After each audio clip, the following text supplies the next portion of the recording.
they didn't allow me to. They actually made me think like if I eat more than a normal person, that would mean that you're falling off the wagon on the other side.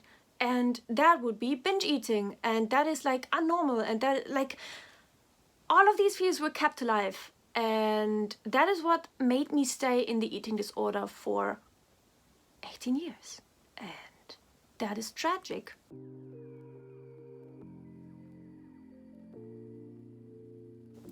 Hi everyone, it's Miri Carbundance, and I am going to react to myself, and we're going straight into it. I would like you to check out my Patreon page, please. I will also make extra content for my patrons in the future time. I'm very much thinking about that. I'm just still figuring out how exactly I'm going to go about it with David together. And please give this a thumbs up or a thumbs down, give me something, and let's get into it.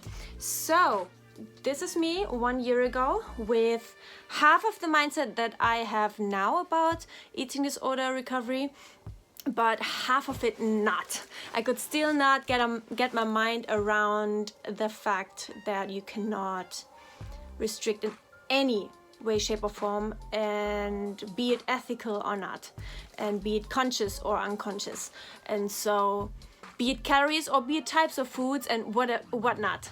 And so I make these videos for you guys to understand the mindset change that I had, which helped me to fully recover or go into full recovery. I'm not fully recovered yet, but I am in real full recovery, and this is how I will become fully recovered. This is the first time in my life that I am sure of that I will be recovered. It's just like fully recovered. 100%, it's just a matter of time. And so this is why I also make these videos and this content for you guys, because it is life-changing for me. No more, no less. So let's get into it. It's in German, so I'm going to translate for you. Ich muss einfach nur genügend essen, damit das nicht zurückkommt. Und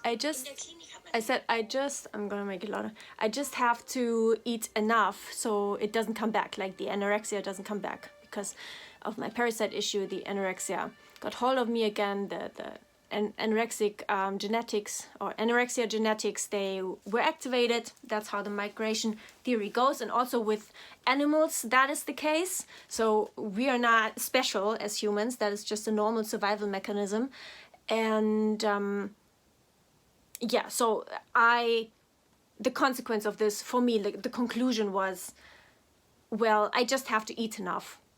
And that's it. That's also the last video that I made. I made this series for you into a playlist, so you can watch these from the very first one, because this whole reacting to myself thing is exactly what you need if you would like to know what's the special thing about it, like what is different for me now, how did my convictions change about things. nichts, aber auch gar nichts darüber gesagt, ja. And in the eating disorder treatment center, nobody said anything about it, and so that's true. I mean, they made me gain weight, but only to a certain point, and they still kept it kind of actually confirmed the hugest eating disorder fears in my head, because I was taught and told only to eat one piece of cake, like 2 pieces of cake would be unnormal and not moderate enough, and like too extreme and not balanced. And so that was actually exactly the thing that I was talking about yesterday. This kind of thinking that, no, we don't need extreme hunger. We don't have to go extreme because then we would actually develop the other extreme of kind of an eating disorder. And that is binge eating disorder. And it's like, no, we have to have the pendulum swing to the other side in order to really recover. And the eating disorder treatment center did not give that to me. Like, they didn't allow me to. They actually made me think like if I eat more than a normal person, they wanted me to eat like a normal person and gain weight, but no more. Don't eat more. Don't gain more. Because that would mean that you're falling off the wagon on the other side. And that would be binge eating. And that is like abnormal. And that, like, all of these fears were kept alive. And that is what made me stay in the eating disorder for 18 years. And that is tragic, to say the least. meisten wissen das auch gar nicht. Das sind eben auch Therapieansätze, die... It's therapy approaches. Ja, danach muss man halt aktiv suchen. Die sind halt nicht in der allgemeinen Medizin. Yeah, that are not conventionally accepted or known, and people have to actively search for them. Shane Geisinger is the one who also made the migration theory popular in the last years. Angekommen. Aber deswegen, das ist auch so der Grundstein meiner Arbeit. Deswegen möchte ich da auch so vielen Leuten helfen, weil... And that is also why I do all of this work. I want to help so many people. So I had half of the theory. I was on board with half of the migration theory, right? But not with logic consequences. Namely, that you do eat extremely energy dense. Much more extreme in comparison to what normal people would eat. Who like normal in the sense of they never had that energy deficit. Dass viele Menschen... Vielen ist gar nicht bewusst, dass sie keinen Knacks haben mental. Many are not aware that they are not mentally off. Sondern dass ihr Körper einfach nicht genügend Energie kriegt und das damit. But like not originally, not as a cause of the eating disorder, but that they are just physically needing more of the energy and they just have to get the energy in. So that was what I was talking about in the last video of the series, that I thought, well, now I just have to eat enough calories. Yeah, and my eating disorder was like, yes, great, and we can stay vegan and we are going to show the world that you can recover from a restrictive eating disorder vegan. And because ethically I just wanted to, and I thought it's only about the calories. And I thought that everything else would mean that I would become physically sick. And I was just so afraid of all of the so-called science, of the plant-based science. And yeah, and science shows and stuff. Yeah, but science also shows many other studies that don't say all of these plant-based things. Like, you have to have... Yeah, well, I was just very much in my eating disorder here. But like really changing my mind already, but still so afraid of everything and weight gain. Metabolismus, dass die ganze Gesundheit des Körpers eigentlich hinkt. Also einfach weil der Körper nicht richtig funktionieren kann. Yeah, so I say the metabolism cannot work when you cannot work properly when you're not getting enough energy. Weil wir Ängste entwickelt haben vor genügend Kalorien und vor bestimmten Lebensmitteln, teilweise gar nicht mehr wissen, was wir überhaupt noch essen sollen und was nicht. Yeah, and because we've developed fears of foods. And yes, but the thing is, at that time I was still extremely afraid of foods, of all kinds of foods that were not whole foods, let alone non-vegan. And so, yeah, we're going to go into that in the next video. It's just, I just want you guys to know I was there halfway at that time, but still was making my own kind of version about it. Okay, so let's go into what I ate a year ago. Please don't click off. If you want to recover, this is your jam. I might put this into a Patreon area only, the what I eat. I don't know yet. I still have to figure out because it's a ton of time and I need to find a way how I can keep it up. Okay, so this was the normal. I'm not going to go into that. So here I challenged chocolates like cacao, and I guess also at that point mixed with carob, because I was very sensitive to cacao. I'm not anymore at all, and so I thought that was a good thing to be so sensitive because my system was so clear and clean. And so don't believe that anymore. But the thing is, yeah, this was really a challenge for me. I love cacao and chocolate and everything. And yes, I know there's so many people saying, yes, but it's a neurotoxin and you're just addicted. And well, no, now I'm really not addicted anymore. I can go without it. I don't have any physical, like, stimulating negative effect at all. And I also, like, the thing is, if you have tons of cacao, like in this, like a whole tablespoon of cacao, that's a difference to having some chocolate, because the cacao powder, the concentrated cacao powder, is the one that has a stimulating effect so much. Because it has all of these, the theobromine and all of these stimulating things. And so I was just not able at the time still to eat like just the normal chocolate, which is much less stimulating than cacao powder. But the thing is, cacao powder is much less fat, and chocolate is full of fat, be it vegan or non-vegan. And so that was a problem, right? It was the fear of weight gain, the fear of fat, the fear of calories. And because chocolate is much more calorie dense, and so it has a lot less volume for the same amount of calories compared like to this kind of big bowl of oatmeal that would really fill me up. But that was the problem. That's exactly what I would have needed at the point. The very dense stuff. Yeah. Okay. But that is what I challenged, because I know, hey, that's not a life. Like, I want to be able to have something with chocolate when I go somewhere. Like, I had come so far that I could not go to a cafe and eat or drink that yummy stuff that I would just love in terms of flavor. I was never someone who needed any kind of caffeine or something. Like, I just don't care for it. There's no addiction part there. It's just I like the flavor with, for example, a cake or some bread or some granola bowl or whatever, like when you go out, right? And I don't want a tea instead of that. And that's not because I'm addicted. It's just the flavor, just I love everything toasted, everything roasted. And so Freely would say, yes, you love the burnt stuff, the burnt beans, and it's just too funny, I think.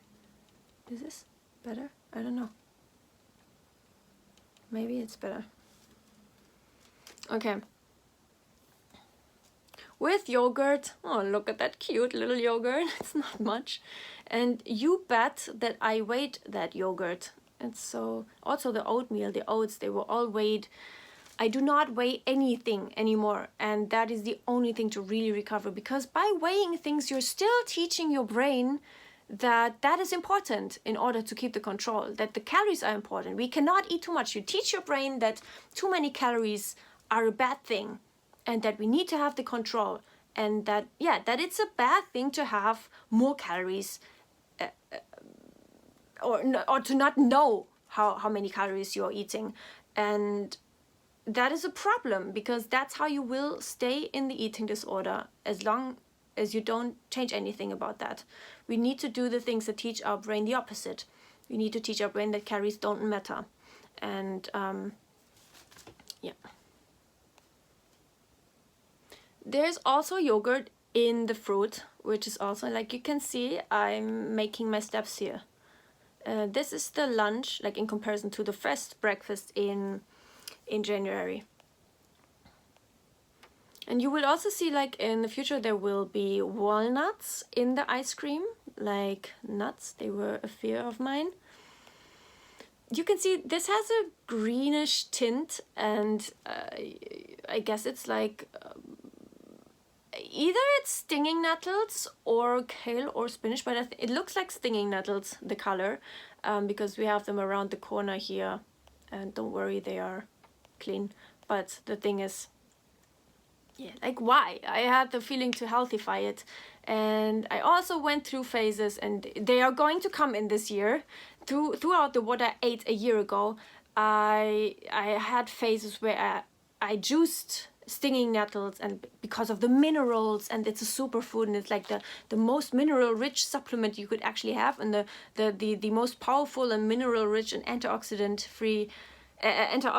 rich green that you could have. And I did it to save money, but I also did, like, in comparison to buying spinach or kale, but also because I got desperate with my symptoms, especially when the stuff with my fingers, with the chilblains, the Raynaud syndrome, began. And so you can stay tuned for a lot of stuff I went through so many highs and lows and extremes before I actually gave the real recovery after 18 years a chance and like a real go. This was the dinner. It's pumpkin and brown rice and Brussels sprouts and sweet potato and mango, and there's kale, and this is sunflower seeds and avocado and soy flakes. It's super yummy. It also takes half an hour to bake in the microwave, and this was just a meal I made for myself. I weighed the things, I made them myself, and David ate something else. Like, I was flexible as a tree. Well, trees are actually a little bit flexible. That's a problem. let's take a house wall. It's not really flexible at all, and so that's a problem if you want to live a normal life without fears. I mean, I did go to cafes even at that time, but then I would freak out and I would have the need to compensate before or after, and I would be, you know, and I had all of the physical symptoms that just screamed for the energy deficit to be reversed, and screamed for me to listen to the mental hunger, the extreme hunger mentally. And my extreme hunger was more mental than physical even. Yes. Very whole food. Very yummy, but I just want to show you both sides of it, right? It's not always rainbows and unicorns when you see these healthy meals. Not in the brain, at least, of a person. This was what I ate a week ago, and it is the granola, the rest of the granola, of the chocolate granola, with real milk, and no water added or anything, and also just the granola itself, not with oat flakes. This is bread with toasted, and there will be butter on it. You see orange and banana. That's the butter melting away. Extremely yummy. And avocado on this one, Nutella on this one. An egg. It was from the weekend before. David was cooking some anyway. And yeah, some watermelon and pineapple here. Some dandy blend that I made with milk. Plant milk or dairy milk, I use both. And yeah, this is the avocado. Like, white bread and avocado and even some butter. Like, is there anything better? It's just, I think avocado is best on white bread. And the white bread used to be so much easier for me. Like, I thought, well, as long as it's low fat, yes, that's fine. And so I didn't dare to put any avocado in, if so, just very tiny amounts. But that's what makes it so amazing, right? That was just so so the wrong way around. Yeah, you can see the egg here, and there's also some piece of sausage. Watch my video how to justify eating animal products if you have question marks here, and if you just think that is just egoistic and cruel and you cannot do that. This video will help you. And I had some spoons of Nutella. This is what I had later, some more of this fruit combo. Then some banana later. The second banana, as you can see, I show this with my fingers. And this is a piece of chocolate. Then I had, like, I don't know the times, just sometime, some bun that we got from Too Good To Go. It's like a chocolate bun, chocolate brioche, yeast bun dough thing. And yeah, it's with chocolate inside. As you can see, I put tahini on top. And there is butter below, also butter below this, and some cream cheese over the butter, and then tahini, and there's avocado on the butter. Then some Brussels sprouts, very random, and some grilled vegetables, just something that we had there. Sounded good to me. Then I put some chocolate sprinkles on top of this one. I just go like a child, right? I just really try to live brain free when it comes to food, and I just go with what the child Miri would have chosen. And she loved chocolate sprinkles and chocolate in general. And I want to put chocolate on the avocado thing. Then I wanted more. I had more hunger. That was so German. I was more hungry. I was still hungry. That's how you say it properly. And then toast and butter and Nutella. And we are not skimpy with it. More Brussels sprouts. It's so random, this combo. And some pancake that I still had from the weekend, actually. And with some Nutella on top. Yum. I actually had pancakes today. You're going to see that in exactly 1 week. We went to brunch with a friend and celebrated her birthday. And I had a real pancake stack for the first time in my whole life in a cafe, and with maple syrup and butter. And it was just divine. And like real pancakes. Because, yeah, I'm saying this is also a real pancake, but it was bought and self-made, like a mixture, a ready-made mixture, which is scary enough for the eating disorder already. But when you mix it, it's different. So it's made of whole grains, and it's like, it tastes very healthy, this pancake.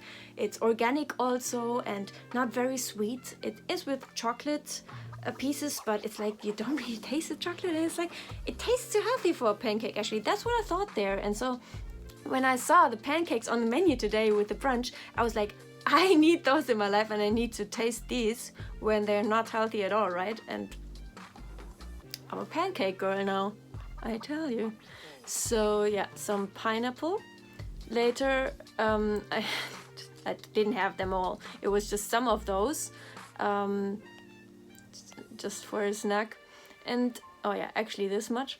And then with some oven potatoes, chippies with olive oil and rosemary. Okay, that's it for the day.